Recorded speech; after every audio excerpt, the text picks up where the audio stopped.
Bonjour, dans cette vidéo, je vous donne mon avis sur le Atlas Athlete. Il s'agit d'un sac photo de randonnée qui est aussi bon pour transporter votre matériel photo que du matériel de randonnée et les deux à la fois sur de longues périodes de temps et sur de longues distances de manière très confortable. C'est finalement assez difficile de trouver ce type de sac sur le marché. On a soit des sacs très spécialisés photo, soit des sacs un petit peu plus versatiles, mais trouver la juste combinaison qui vous permet de transporter votre matériel photo et votre matériel de randonnée de manière confortable, c'est assez difficile à trouver sur le marché et c'est ce qui fait que ce modèle est aussi intéressant. On commence tout de suite par le compartiment photo qui se trouve à l'arrière du sac. Au niveau de l'ouverture, super facile, on a donc des zippers ici, des YKK qui sont d'excellente qualité, ça s'ouvre très facilement et on accède donc à l'intérieur du sac comme ceci. Donc on a 10 litres, 10 litres de rangement ici. Ce qui est vraiment très bien, on peut quand même emmener beaucoup de matériel. Dans mon cas, je suis capable d'emmener mon Fuji X-T3 avec mon 18-55 f2.8 f4, mon Fuji 10-24 mm f4, mon 50-140 mm f2.8, et en repoussant le compartiment origami, je gagne de la place dans mon compartiment photo et ça me permet d'emmener mon 100 mm 400 f4.5 5.6. Par contre, super important à savoir, on ne peut pas mettre un appareil qui dispose d'une poignée. Donc si vous avez un appareil soit avec une poignée qui s'ajoute à l'appareil comme mon XT3 ou alors un appareil dont la poignée est vraiment dans le boîtier qu'on ne peut pas enlever, là je vous déconseillerais ce sac. Donc un Canon 1DX par exemple, concrètement ça ne va pas rentrer, c'est pas assez profond ici. Vous pourriez le rentrer à plat, mais vous allez perdre de la place dans le sac, donc c'est pas très intéressant. A priori, en randonnée ou en voyage, en tout cas quand vous déplacez comme ça avec ce type de sac, vous voulez avoir du matériel léger, donc c'est pas vraiment le style de boîtier que vous devriez transporter dans ce genre de conditions. Donc ça va pas être un problème pour la plupart des utilisateurs qui cherchent ce type de sac, mais quand même c'est bon à savoir. Ici, on a une petite poche pour aller mettre, par exemple, moi je vais aller y mettre des sangles, mes sangles Peak Design vont aller là. Et puis ici, on a deux petites poches avec des zips pour y mettre des batteries, par exemple, ou des cartes mémoire, ce genre de choses. Il n'y a pas énormément de rangement à l'intérieur. Vous allez voir de manière générale, c'est ça que c'est assez simple le rangement, mais c'est très efficace et surtout, ça donne beaucoup de place. Ce qu'il faut savoir, c'est que ce compartiment est super bien protégé. Il y a vraiment beaucoup de padding pour protéger votre matériel. Et puis, surtout, le compartiment, en fait, ne s'enlève pas. Il est vraiment fixé dans le sac. Alors, c'est un avantage et un inconvénient. Un avantage parce que vous avez plus de confort. Le sac va être plus rigide, donc c'est beaucoup plus agréable à transporter. Rien va bouger. Votre matériel est mieux protégé également, souvent avec ce type de sac. L'inconvénient, évidemment, c'est que si vous voulez l'utiliser pour autre chose, si un jour vous voulez juste faire de la randonnée ou partir en voyage sans votre matériel photo, eh bien, vous allez avoir de l'espace perdu. Alors, évidemment, il y a toujours moyen de s'arranger. Cet espace, il n'est pas perdu en tant que tel. Vous pouvez y mettre autre chose. Hein, c'est pas dédié à du matériel photo. Vous pouvez enlever tous les séparateurs. Donc, si vous voulez mettre des vêtements à la place, ça fonctionne également. Mais c'est vrai que pour des gens qui vont vouloir s'en servir de manière hybride et pas tout le temps avec du matériel photo, c'est peut-être pas le bon choix. Il y a d'autres marques.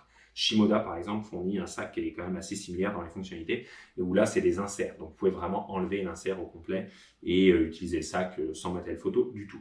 Moi, dans mon cas, je voyage ou je vais en randonnée toujours avec du matériel photo, toujours. Donc, je trouve que c'est finalement aussi bien d'avoir quelque chose de plus confortable et qui soit donc fixé dans le sac. Autre chose intéressante dans ce compartiment, c'est cette petite poche qui se trouve ici et qui vous permet en fait d'accéder au reste du sac. D'accord, donc on peut accéder au reste du sac ici. Tant mieux, on l'a, hein, pourquoi pas. J'avoue que je ne m'en suis jamais servi la plupart du temps. Je mets tout mon matériel photo ici, donc j'ai pas besoin d'aller saisir quelque chose dans le sac. Si effectivement vous avez des accessoires, peut-être une pochette ou quoi, avec du matériel photo, et vous la mettez sur le haut du sac, vous pouvez y accéder par ici. Pourquoi pas, tant mieux, hein, on va pas se plaindre de l'avoir, ça prend pas de place. On passe maintenant aux autres rangements, des rangements qui ne sont pas faits pour le matériel photo, mais qui sont faits pour tout le reste. Et c'est vraiment le gros avantage de ce sac. Ça ne paraît pas comme ça parce que là, il est vraiment serré, je l'ai serré à fond. Donc là, il est dans la configuration en fait où il va prendre le moins de place. Vous voyez, il est vraiment assez étroit ici. On a juste finalement l'épaisseur du compartiment photo. Mais lorsque vous desserrez les sangles ici, vous allez avoir un espace supplémentaire de 30 litres, en plus des 10 litres pour le matériel photo. Donc, vous vous retrouvez avec un sac de 40 litres au total et c'est vraiment agréable. Vous pouvez mettre quand même beaucoup de choses dans ce sac. Donc ça, c'est super. On a sur le dessus Je vais passer à la poche principale après, mais avant ça, dans l'ordre, on a cette poche sur le dessus ici, qui est en fait immense. Ça ne paraît pas comme ça, mais vous pouvez vraiment mettre énormément de choses dans cette poche. Là, moi, je suis capable d'aller mettre justement en hiver, super pratique, je vais aller mettre bonnet, cagoule, gants, mais vraiment des gros gants Gore-Tex là-dedans, plein d'autres affaires. Certains vont se plaindre qu'il n'y a aucun rangement en particulier. C'est vraiment une poche, toute simple, toute bête. Il n'y a pas de zipper ou de quoi pour ranger. Moi, personnellement, ça ne me gêne pas. Souvent, je trouve que plus on rajoute de petites poches comme ça à l'intérieur, plus ça peut prendre de la place. Bon, un petit filet avec un zipper, mettons, ça aurait été bien. Là, c'est vrai qu'on ne l'a pas. Personnellement, ça ne me gêne pas. Il y a déjà d'autres poches, mais c'est vrai que si c'est quelque chose que vous cherchez, c'est pas le genre de sac, effectivement, avec plein de rangements. C'est plutôt le sac que vous allez avoir de grands rangements, puis à la limite, vous pouvez mettre des pochettes, si vous le souhaitez. Donc, super facile à ouvrir encore, très très facile d'accéder au zipper. En hiver, j'adore les boucles comme ça, avec des gros gants, c'est facile à attraper. Et puis ici, sur le dessus, on a une petite poche qui va permettre d'aller mettre concrètement un portefeuille, pas trop gros, mais un portefeuille, vous allez pouvoir le mettre ici. Je vous recommanderais pas de mettre forcément un téléphone, c'est pas des poches qui sont protégées, donc si le sac, je sais pas si vous le faites tomber, s'il se renverse au sol, ça pourrait abîmer ce qu'il y a dedans. Les poches ne sont pas protégées du tout, il n'y a que le compartiment photo qui soit vraiment protégé. Et puis, petit détail, mais qui est quand même bien sympa, et ici c'est pour aller accrocher vos clés, bien entendu. Et ça, j'adore quand je pars en randonnée, j'accroche mes clés, je sais que tant que le sac est là, eh bien, j'ai pas perdu mes clés. Sous cette grande poche ici, on a une autre petite poche sous le rabat, d'accord, qui s'ouvre comme ça, et là vous voyez j'ai encore des pansements qui sont ici, et donc on a quand même pas mal de rangements, donc ça c'est sympa d'avoir un autre compartiment, disons, pour aller ranger des choses différentes. Moi je vais souvent mettre un couteau suisse, ce genre de choses dans cette poche à cet endroit-là, quelque chose, je n'ai pas forcément besoin d'accéder tout le temps, mais en tout cas je veux pas que ça traîne dans le fond du sac par exemple, donc ça va être pratique. Bon, ensuite on a la poche principale bien entendu. Alors la poche principale, c'est peut-être ce que je préfère dans ce sac, puisqu'on a vraiment beaucoup de rangements. Donc on va être capable de la desserrer ici. Et là, voilà. Alors, c'est difficile de le montrer évidemment en vidéo. Je vais sortir ça, on en parlera après. Mais concrètement, là, vous pouvez quand même avoir un aperçu. Je vais desserrer, il y a deux autres sangles ici, okay, qui retiennent en fait le côté du sac. Encore une fois, pour prendre le moins de place possible lorsque vous n'en avez pas besoin. Et puis vous voyez, là j'ai vraiment un sac qui est... Voilà, il y a beaucoup de volume dans ce sac. On peut vraiment aller mettre énormément de choses. Je ne vais pas vous faire la démonstration de tout ce qui rentre dans ce sac, mais concrètement, ce que j'arrive à mettre dedans, je vais quand même vous dire à peu près ce que j'arrive à mettre dedans. Ça va être une polaire par exemple, que je vais rouler en boule. Ça va être un manteau, une coquille dure, là, donc les vestes en Gore-Tex. D'accord, qui sont des coupe-vent. Je vais être capable de mettre un réchaud aussi, tout ça ensemble. Je vais être capable de mettre en fait, la boîte où je mets de la nourriture à l'intérieur, donc sandwich, barre de céréales, ce genre de choses. Il y a vraiment beaucoup de place. Comme je vous disais, 30 litres. Donc vous pouvez vraiment mettre beaucoup de choses. Il y a une poche à l'intérieur. Okay. Il y a une poche qui va vous permettre d'aller mettre un ordinateur portable. Donc on a une espèce de petite poche rembourrée. Cependant, je vous le déconseille vraiment. Une, parce que la poche est vraiment très fine, donc il va falloir choisir votre modèle d'ordinateur portable. Ça va plus être des MacBooks, ce genre de choses sont très fins. De deux, parce que en fait, à moins que vous voyagez avec ce sac, dans ces cas-là, je vois l'intérêt, mais en randonnée, je vois absolument pas l'intérêt d'emmener un ordinateur portable avec soi. Il y a quand même une poche qui est prévue pour. Je pense que c'est plus approprié pour, par exemple, un iPad. Là, ça rentre vraiment facilement. Donc, bon, c'est pas forcément la fonctionnalité la plus intéressante de ce sac. Ce qui est vraiment intéressant, c'est la taille, enfin le volume que vous avez ici. Autre chose devant, on a cette poche ici.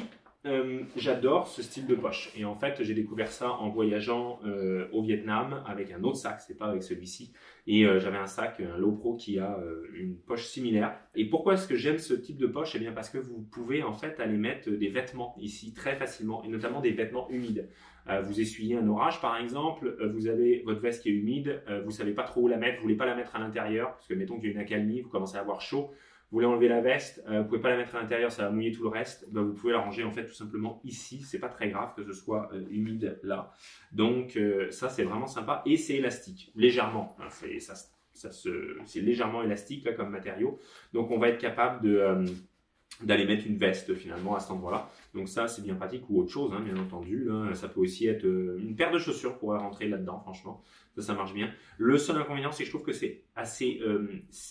j'aurais préféré que ce soit plus élastique que ça. Lorsque le sac va vraiment être gonflé, que vous allez avoir beaucoup de choses ici dans le sac, vous voyez, à fond, ben, finalement, j'ai peu d'espace en plus. Je vais pouvoir rentrer quelques petits trucs, mais je vais pouvoir rentrer un vêtement assez fin, mais pas une veste roulée en boule, par exemple. Ça va pas fonctionner. Donc, c'est mon seul regret, c'est finalement que ça ne soit pas plus élastique. Mais je suis quand même très content déjà d'avoir quelque chose. Il y a beaucoup de sacs qui n'ont pas cette poche-là et je trouve ça assez embêtant, surtout lorsque vous voyagez et que vous êtes donc trempé parce qu'il y a une averse ou un orage. Donc ça, c'est très pratique. On a sur le devant encore une autre poche ici. Donc là, vous avez un zip et vous avez une poche qui va être pratique et qui va jusqu'au fond. Donc ça, c'est super parce qu'en fait, elle est beaucoup plus grande que ce qu'on pense. Quand on voit le zip, on se dit, ok, c'est juste une petite poche, mais non, ça va jusqu'au fond du sac.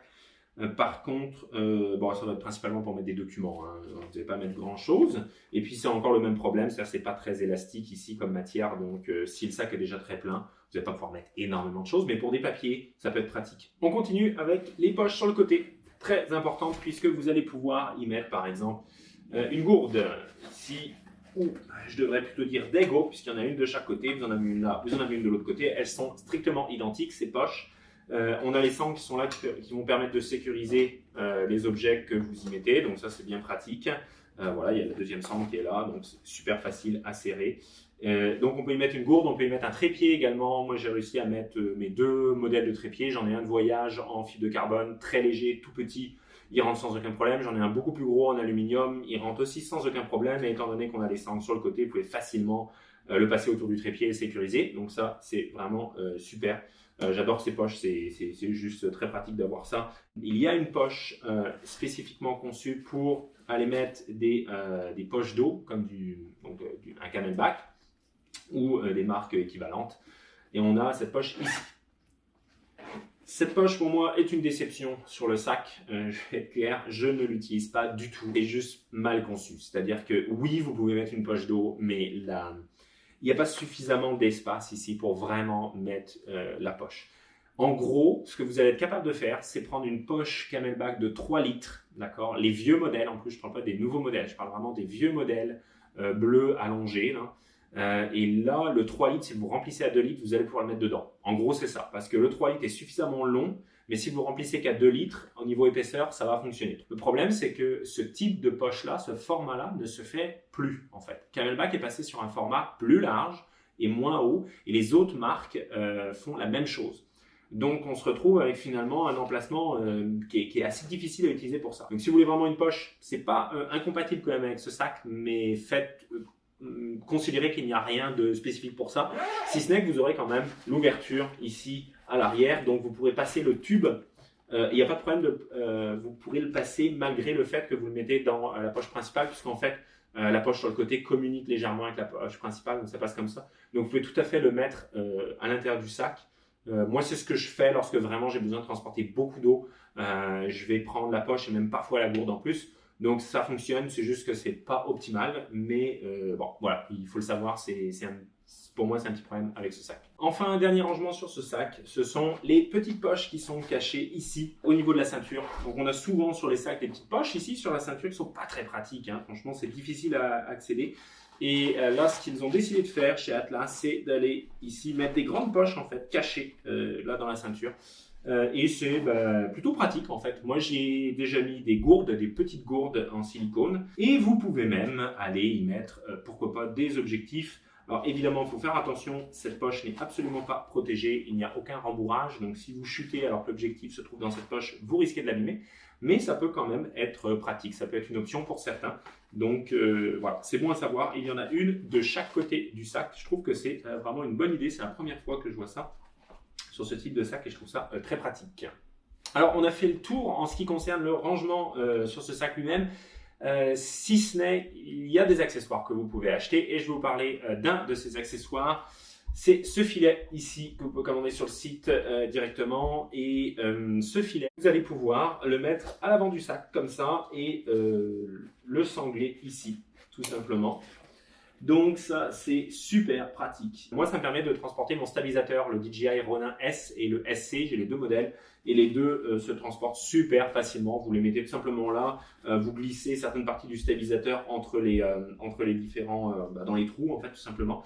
Et ça va vous permettre de transporter tout ça. C'est super pratique. J'ai également transporté une paire de raquettes derrière ce filet. Donc ça fonctionne très très bien. En hiver, parfois, il y a des zones où on a besoin de raquettes, mais pour s'y rendre, il vaut mieux s'y rendre à pied tout simplement. Et j'ai transporté donc mes raquettes à l'arrière du sac sur un bon paquet de kilomètres en fait, de cette façon, et ça fonctionne très très bien. Faut savoir que les sangles ici sont très très longues en fait sur le côté du sac là, vraiment. Vous voyez, si je vais à fond, c'est tout simplement énorme là ce que j'ai. Donc vous pouvez fixer des choses très très grosses en fait à l'arrière du sac. Après, ça va juste être une question de confort et de poids, principalement de poids.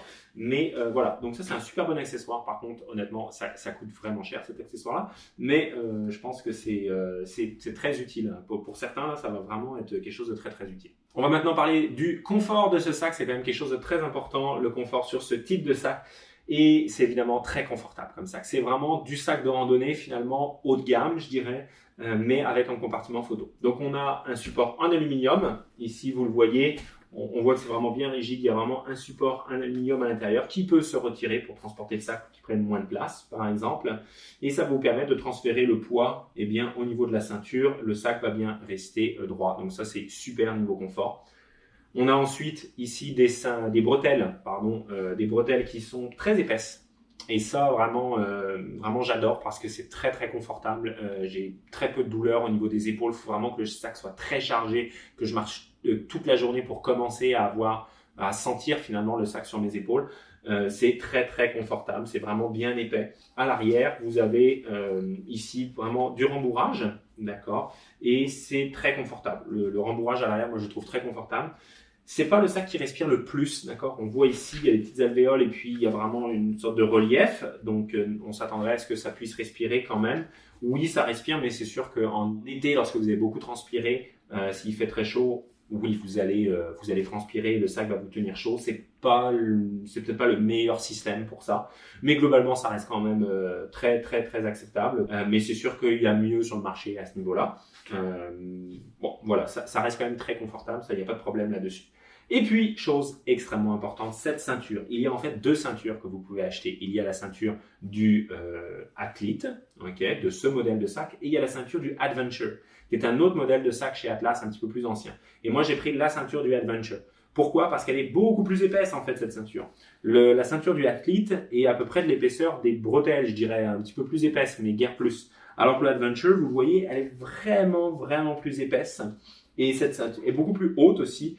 Et c'est tout simplement plus confortable. J'ai pas pu comparer les deux, bien entendu, mais c'est évident que celle-ci doit être beaucoup plus confortable puisqu'elle est beaucoup plus épaisse et qu'elle va vraiment mieux vous prendre au niveau du bassin. Moi, je vous recommande sur ce type de sac, honnêtement, oui, ça prend plus de place, mais je veux dire, je pense pas qu'on recherche pas un sac forcément tout petit, là. On veut vraiment mettre du matériel, mettre du poids et surtout que ce soit très confortable. Donc ça, j'adore. Ce que j'adore, c'est le système de sangle ici, qui est tout simplement mais génial pour serrer et desserrer.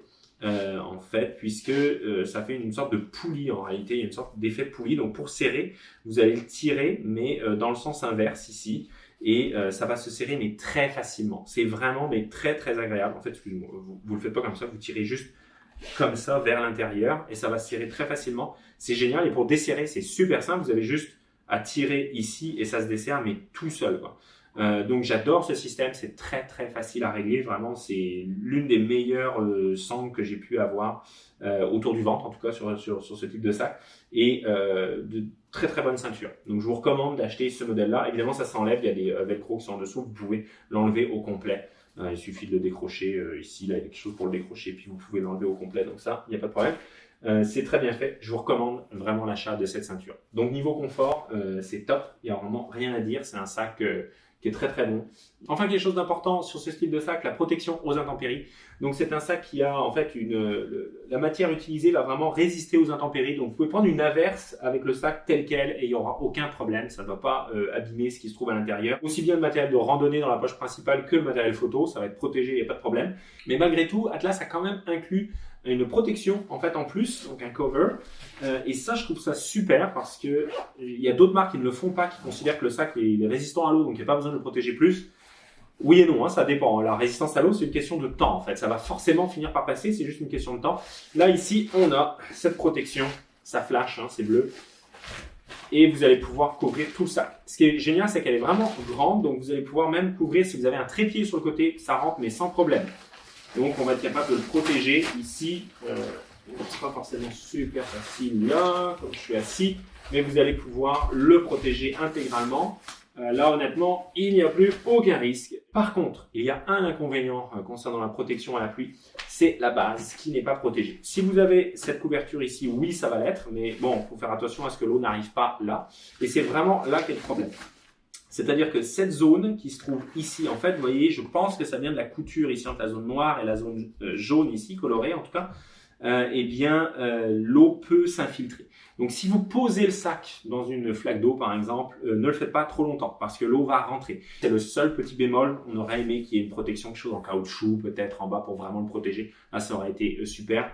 Malheureusement on n'a pas ça sur ce sac, donc c'est quand même quelque chose à savoir. Donc en conclusion, vous l'aurez compris, ce sac je le trouve vraiment super. Pour moi c'est un excellent sac. Il y a un coût, c'est pas un sac entrée de gamme, ça c'est clair, mais vous l'avez vu, il est vraiment super bien conçu, très bonne qualité, donc on paye, il faut payer pour, hein, tout simplement. Si vous faites beaucoup de randonnées avec votre matériel photo, je vous le recommande, c'est vraiment super comme sac, c'est tellement confortable, c'est tellement pratique, je l'ai très bien pensé, donc vraiment génial. Si vous cherchez une autre marque, il y a Shimoda que je vous recommanderais également. J'ai pas pu tester Shimoda, je pense en acheter un bientôt. Et je vais pouvoir comparer avec celui-ci. Autrement, c'est difficile vraiment de trouver sur le marché des sacs qui vous permettent de transporter à la fois votre matériel photo et du matériel de randonnée. Il y a vraiment très peu de choses, mais celui-ci est très bien conçu. Donc, je suis content d'avoir trouvé ce modèle-là et vraiment, je ne regrette pas du tout. Donc, si vous faites beaucoup de randonnées avec votre matériel photo, je vous le recommande. C'est un excellent sac. Et puis, si vous faites du voyage en mode plus backpacking, je vous le recommande également. Ça peut être une bonne option. Par contre, faites attention à la dimension du sac. Dépendamment de la taille, de votre taille et de la taille du sac, par conséquent, eh bien, il se peut qu'il ne passe pas en cabine. Donc, vérifiez les dimensions, vérifiez par rapport aux compagnies aériennes que vous avez l'habitude, avec lesquelles vous avez l'habitude de voyager. Donc, vérifiez ces dimensions. Ça peut être un problème. Vous risquez de devoir mettre le sac en soute. En dehors de ça, je pense que pour du backpacking, c'est super. Vous pouvez transporter votre matériel et avoir plein de choses devant. Donc, quand on voyage, c'est vraiment super pratique. Tous vos vêtements, le nécessaire de toilette, etc. Donc, ça, c'est vraiment une bonne option, je pense.